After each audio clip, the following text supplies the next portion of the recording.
Well, welcome everyone. Hi, my name is Jenny Whitener. I'm the CEO of Bridge Innovate, and it's a pleasure to welcome you today to an outstanding session that we have ahead, Unpacking the Future, Making Sense of Your Own Crystal Ball. We're thrilled to have with us today a guest presenter, Jonathan Tavss. And Jonathan's going to be sharing with us some extraordinary insights through our session today. So hold on and get ready for a great program. Just in terms of introducing Jonathan, just to take a quick moment, he is the founding director of Kaleidoko, and is based in the Los Angeles area. They focus heavily on futures and identifying organizational shifts and global shifts, and we'll be hearing about his capabilities in that regard. He's also serves as an adjunct professor for Boston University. And Jonathan and I actually met recently at an RSA Fellows event where we are both serve as fellows with the Royal Society based out of London. So it's a great pleasure and an honor to have Jonathan with us today to share his perspective. Let's continue on. Many of you have been participants in our Inspire series before, so just a quick note of hello. Welcome to the Bridge Innovate community. We are thrilled to have you join us. We are a global network of business strategists, consultants, and leaders who work alongside your team to create defining moments that enable growth and good in this world today. So without further ado, I'd like to turn it over to Jonathan and ask him to share a bit of inspiration for us. Thanks, Jenny, and thanks, Mary, for helping to facilitate this as well. Good morning, good afternoon, good evening, wherever you're watching this from or whenever you're watching this from. It's an honor to be here, and hopefully you'll sense my passion for this experience of really looking into the future. And I'm hoping to share with you a really quick allay of some of the tools that we use to really build out the future. And just very quickly, what Kaleidoko is about, we are a futurist think tank. We also work with companies so that we help them to see the future and assist them in reaching or preparing for that future. And in between that, we do a whole bunch of workshops and speaking around the world. And we're obviously passionate about this. So what I would love to do is for everybody to think about what's next. And this is the participation section where if you could put in the chat what you see happening in the future. So I'll give you a moment. What is going to happen in the future? You will not be graded on this. You will not be judged. I can't promise that nobody will be, laughed at or with, but it's an opportunity to share and really think about what you see in the future. And from this experience, hopefully you'll have some tools to really be able to extrapolate what the future holds to really go deep. So Jenny, I see you've got AI and automation significantly impacting our society. A lot of people will say with the future, health and happiness, prosperity, hopefully peace. Hopefully we work through this time that is both interesting, scary, but to us, it's extremely exciting because of the opportunity. Health becomes a commodity, diversity takes on a new meaning, a lot of really great pieces here. What I would offer is that we think of things in more specificity when you're talking about the future. And I liken it to, we've probably all been asked by friends, neighbors, hey, can you help me get a job? And we all know it's incredibly hard to find somebody, to help somebody as much as we want to find a job if they don't know what they want to do. And it's infinitely easier when they say, I want to do this. Well, then you're narrowed in terms of what you're looking for. So what I want to take us through is our look at the future. And we're always looking at workforce, technology, work-life balance. And it's the whole, it's everything, but at the core is people. And the technologies are going to be changing. We're seeing the speed of change just go so quickly. It's confounding how we even keep up. And a lot of people bring up all these apps and these technologies that help people do better. But really, all of these things are just tools, interfaces to help us as people be more productive, to find more profound opportunities for what we're hoping for in the future. So that's what we're looking at when we're thinking about what's next.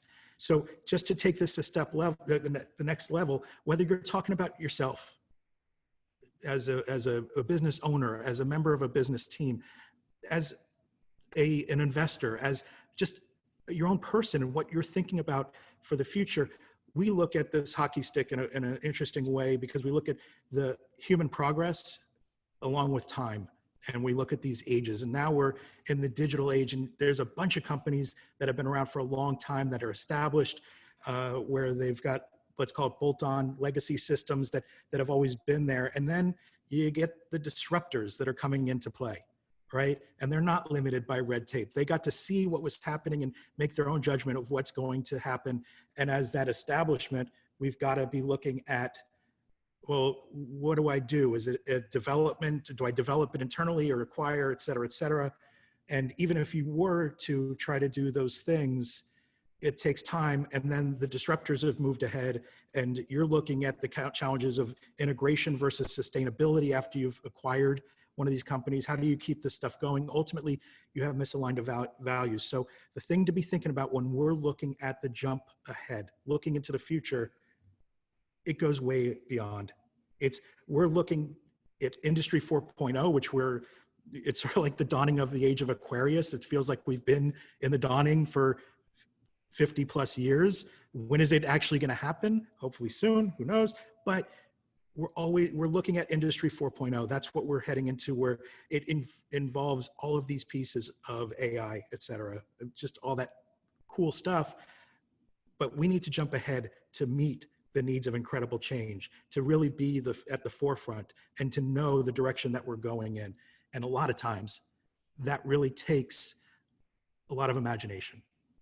And we talk about things in terms of not why not. Words are very important. So it's not about why not. It's not about, well, we did things this way, so that's why we should do things that way. It's the what if. It's sort of that magical when we were children of like, what if we could do this? What if this was to happen? And so we always pose that. And so I'm going to take you through very quickly, and this is part of a much larger workshop that we do that wanted to really concise to get out the meat for you guys. We're going to look at how we look at the future. And this is one example of something we did for a client where they came to us saying, what comes after social media? So I'm going to go really quickly here. If there's something that you feel that I absolutely need to stop and focus on more, please don't be afraid to call out, hey, Jonathan, can we take a moment? But just know it's going to sound like those legal terms at the end of an ad for medicines, where it's really quick talking. So I apologize beforehand. But anyway, looking at what comes after social media, we looked at a bunch of things across the industry, and we started going down a rabbit hole. And you look at one thing that we saw was the comeuppance of DNA companies that were looking at a whole bunch of things. They were promising a whole bunch of things, but there were a bunch of players all doing different things. So we started looking at, well, what's going on with DNA and genetics research. And, at one point it took 13 years to map genes, and, with $3 billion spent in research teams and blah, blah, blah, blah. Then technology helped us to get it down to 14 days to process, and about $100,000 per person to get the entire genome of a person's body. That was in 2009. Then, because you could use supercomputers and artificial intelligence and a concise amount of the genome, you could get it down to an hour to process. So that's where we saw a lot of things like 23andMe, Heritage DNA, a bunch of different players that you already saw. When we looked at that opportunity and where things were growing, then we started digging deeper, and we started going to the data. And when you look at genetics, they're all data points, right? So we all know that there's genes, as that form the genome. There's the chromosomes, the X and the Ys, where you get 23 from the mom, 23 from the dad. That there's 3 billion pairs of base pairs of DNA, and the proteins the 4 proteins that make that, it sort of is like if you were to say head with blue eyes and you changed one of those proteins, it's now read with blue eyes, right? So it's that type of idea that these small changes can make a huge difference. And then we started looking at what the output is. And certainly everybody was looking at, where is my family from? And this is my business partner, Dean. Kaleidoko is based in London and Los Angeles with associates around the world. And so we just had some fun in terms of looking at what our backgrounds are. And sure, you know, you could see where Dean came from. He's based in London. So comparing, you could see that he's got 98% European, 100%, but he was very happy because even though I'm the American, he had 1.2% perhaps Native American. Then I make fun of him because if you look at Neanderthal, he's more Neanderthal than me. So, you know, there's all these things that are fun to find out about what this data tells us, but then we started looking deeper, right?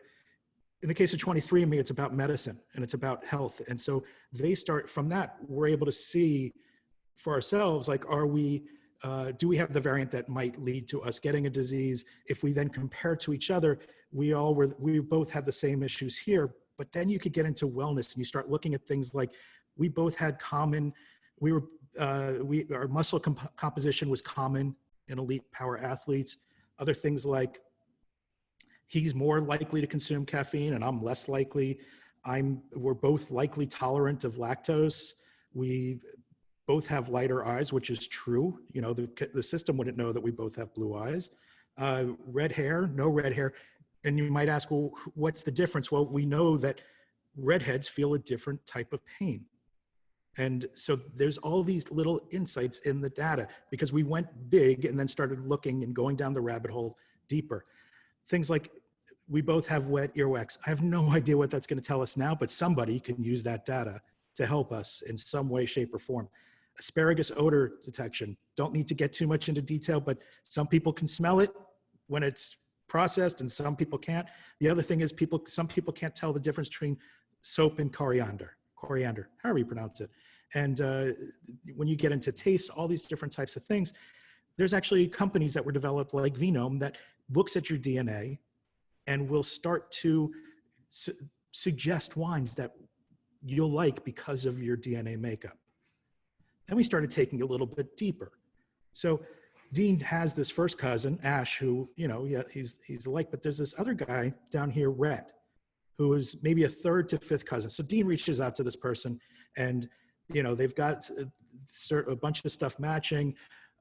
They find that, yes, this is probably where their family tree aligns, but interestingly, they see some similarities in terms of personality and the things that they like, whether they're adventurous, whether they are into technology.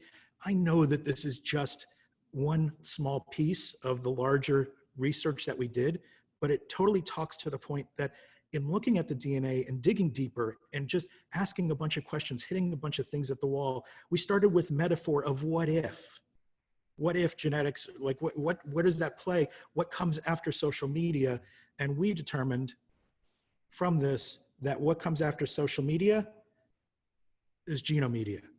The ability to connect with people that you have never met before based on your genetic makeup and the similarities that you might have, right? So that right there was the outcome of this exploration, which I took a lot of data, a lot of time, and compressed it into a few minutes there. So I hope you appreciate that. So that is not bulletproof what I just presented to you, but certainly it points to the fact of when you're doing this, when you're looking into the future, when you're unpacking your own crystal ball, you need to take comfort in the metaphor. You need to allow yourself to go out there, not be derivative of what's already there. Not say, well, we've tried this 5 years ago and it didn't work then.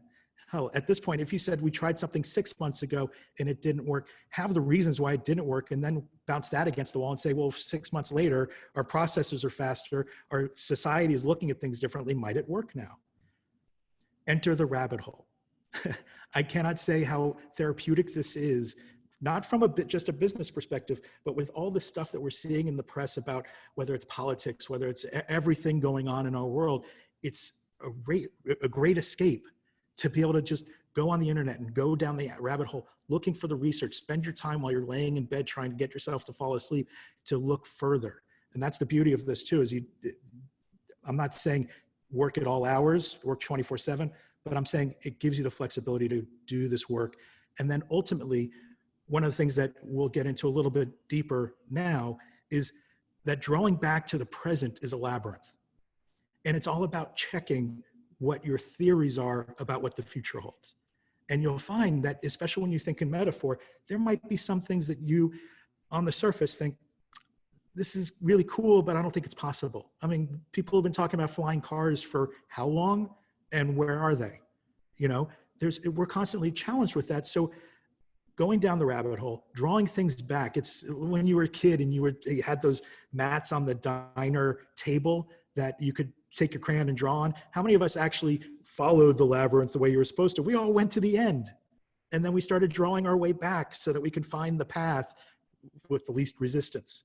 So we offer that you do the same here. So when we were talking about that genome media, we were then asked at a different time to look at a much larger thing about security. And so a lot of the information that we already had from that genetic information helped, because you start looking at, if we have all this genetic information, it's targeted advertising, content, finance, insurance. This touches everything, recruitments. In China, the citizen score. Can you imagine if you're getting a score based on what your socials are, what everything about you is?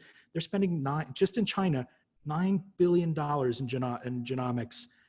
This was 3 years ago. So who knows how much they're spending now? There's a lot of money going in there. And we started looking at, well, where's the challenges there? What's going on with security? And if you have all this intelligence, CRM stuff, your social locations, all these types of things, they now go into a data lake that is held somewhere, that you put all the information in. Then you can do segmentation, processing, and exploiting. Yes, it's faster, smarter, cheaper, but who then owns that? And how do we retain control?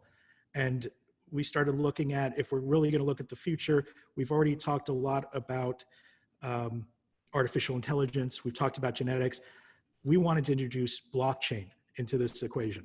And so again, it's running down the rabbit hole to find out, how does this all affect me? And from that, certainly if you're looking at blockchain, it's way beyond cryptocurrency. It allows you to distribute, it's a distribution of power, allowing for the processing and audit of information on a global scale, if done properly, that is controlled by the individuals. And we really wanted to explore that deeper. And so from that, we came up with this whole concept of the blockchain, where it's about me. And so imagine if you had a block, and I'm sorry, I can't go into the detail of the blockchain, our whole model, but effectively you have control of all these different bits of content that you then have the opportunity to share with whom you want to share.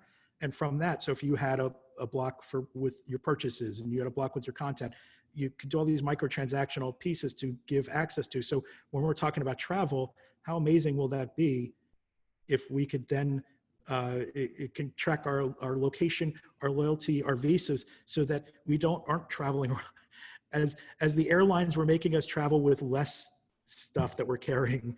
All these other things were forcing us to carry more documentation, more devices, all these types of things. What if, no matter where we are, we could track that? So then when you talk about media, I don't know if you travel with Netflix to different countries or different markets, but if you download something to watch later, as soon as you connect to Wi-Fi in a different market, you no longer have access to those downloads. That's bizarre. It's our device, So why can't we capture these things and be able to share those? And then you go to food and insurance, where the insurance is able to really capture your lifestyle and your food, and then be charging you the proper amount, not just the CYA amount, so to make sure that they don't have to pay out too much.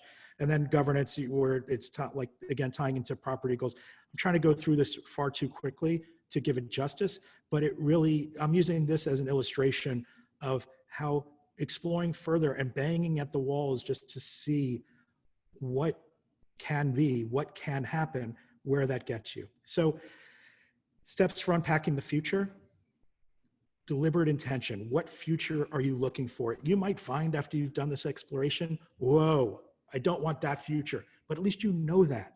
And there's things that you can learn from what you don't want that can influence the way you do go, right? So don't be broad. Don't say, I want a job. Say, I really would love to have a job. This will make me happy to be flipping burgers on a beach 3 days a week, and that's it, right? so that there's something deliberate. It's exactly what you're looking for. It's communicable to others. Don't fear the metaphor. We see this a lot in business where there's a fear about going too far into the wackiness, maybe. I'm not saying live in the wackiness, but at least explore it. Go there. And then you can reel things back in as they relate to what your business is. So it's really, why limit yourself by the now and what we're seeing right now? Because there's a lot of things, we can all name 5 of them, at least in 5 seconds, of what we never imagined just 5 years ago would be happening today. Anybody got their mask with them? Keep your eyes open. Is anything ever immediately obvious? So many times we've got blinders on. We've got a job that we've got to do, and we don't look around and take a moment to see, well, as I'm going down this gutter, for lack of a better term, what else is going on the street next to me? I thought I just needed the gutter, but there's things that are happening all over the place. And unfortunately, we too often keep our eyes closed or just focused on what we absolutely believe is the course. And that never allows you to do course correction the way you need to be able to do. Go deeper down the rabbit hole. Or, the question of, are dead ends really a waste? If you have the time, is it really a waste if you just keep on going deeper down the rabbit hole? Again, you can always backtrack. Leave those breadcrumbs there, but you can always backtrack. But by doing this, you can start asking more and more questions of, where am I headed? What am I going to gain from this? And then draw those connections back. How does that path lead back from the future? And so a lot of what we do is really about, let's call it that moonshot that goes way out there, that goes to where places aren't even thinking possibly, so that we can figure out, well, how does this make sense coming back? And I can guarantee you, you're going to find that things are closer than you ever imagined once you start looking at building those pieces back, because they're there. I would be lying if I was to say, oh, we're so brilliant, we know which path we're going to go. We set that and then we go and everything is clear. We just, we just know it. It's intuition. Yes, intuition plays a lot, but the research plays a whole bunch more to add to that intuition. And the fact that you'll meet people that can help answer some of those questions. You'll stumble upon information or data that helps answer those questions. And ultimately, you're going to be able to see what others don't. And I offer that to you to please open up, see what others don't, and really let's all create amazing futures. I know that's a very broad statement of what the future is, but you get my drift. So if anybody has any questions now, please feel free. You can always reach me, Jonathan@kaleidoko.com, or @JTavs on Twitter, or smoke signals only between 5 and 7 on Thursdays, but whatever, we'll work that out. Jonathan, thank you. Amazing. How interesting. So yeah, I just want to invite all of our participants today. If you have questions, you're welcome to come off of mute and ask directly or post a question in the chat as we take a few minutes to engage with Jonathan directly. Jonathan, one of the things that I wanted to ask you about is, I think as you mentioned, the future seems to be accelerating, like change is just happening so fast.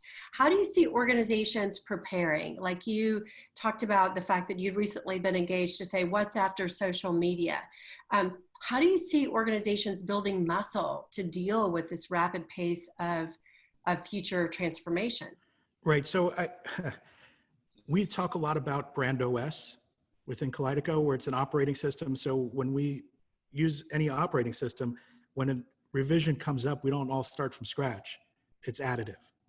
And if I can make another sport analogy, when you look at, we just finished the NBA playoffs, and to see how the teams changed, the Lakers and the Heat in the finals, going from, the traditional where you've got a tall center or going to small ball. In the case of the Heat, they ran out, they just didn't have the healthy players to be able to change the way they needed to. And I love the Heat, but the Lakers had the ability to change the way they needed to without laying off people, without all these things. So it really was about having the eyes open. In the case of the Lakers, that coach, so if we talk about business owners, that coach, as opposed to the previous coaches that the Heat played against, was able to see what needed to change and made the change. And I believe the two prior coaches didn't have the wherewithal to be able to make the strategic change.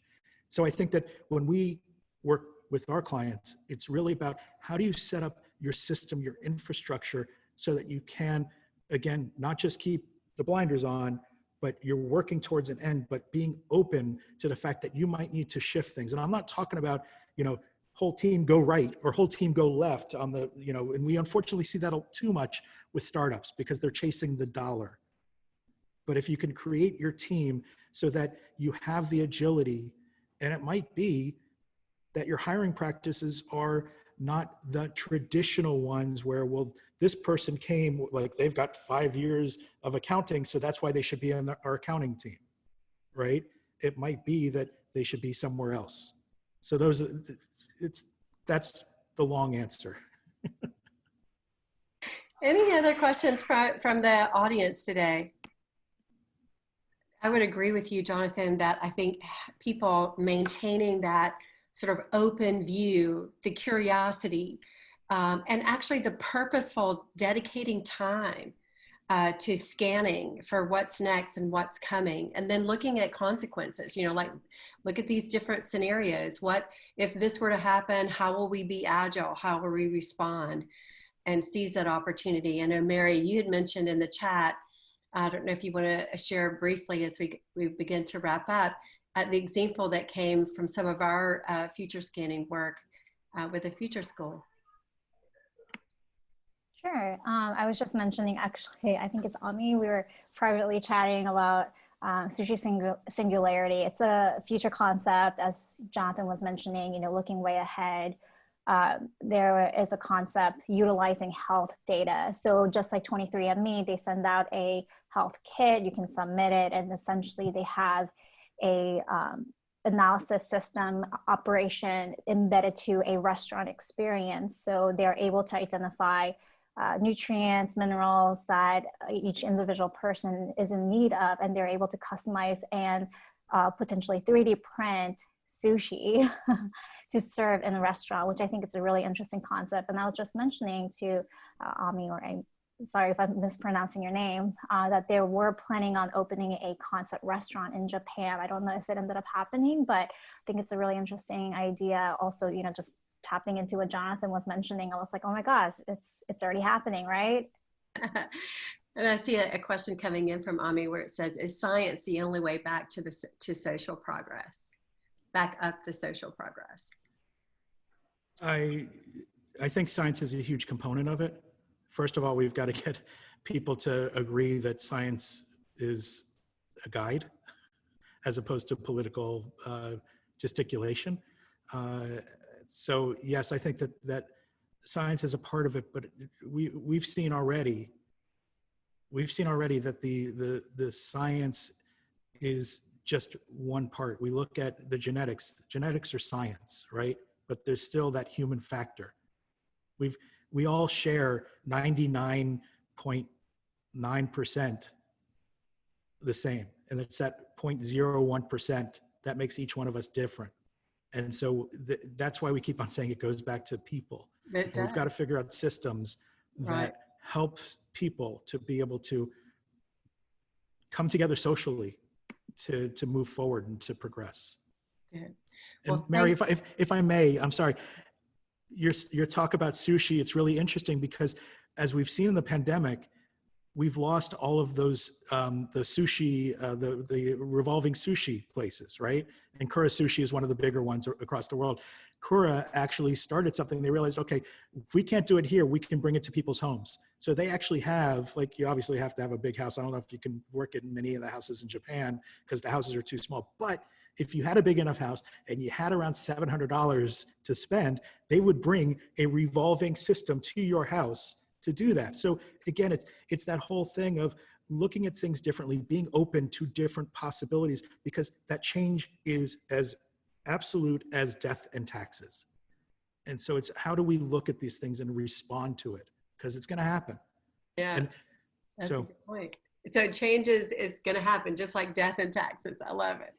Jonathan, thank you so much for a great talk today. As we wrap up today's session, I want to thank all of our guests and a special thanks to Jonathan. So we go on to our last sort of wrap up slide. I just invite you at Bridge Innovate, we've launched a program called FORESIGHT Scouts, and it's it's an online cohort program that lasts for just about 3 weeks. We have lunch together 2 days a week, and we go through an online cohort system where we scan for future trends, just like Jonathan's talking about. We look at those implications and put together some future wheels to explore the consequences around these future trends. So if you're interested, be in touch with us at bridgeinnovate.com, and we'll be happy to talk with you about it. We also have another inspirational speaker coming up soon, Kristen Leidig-Bryan. She's going to be talking about better virtual meetings, and I'm anxious to hear her perspective on that. I think she was up to 475 tips the last time I talked to her, but she'll be a great speaker coming up October the 22nd. So thank you all again for joining today's session. We will be sending out a recording so you can refer back to Jonathan's comments. Jonathan, thank you. It was extraordinary. Thank you so much. Best to everyone. Bye now.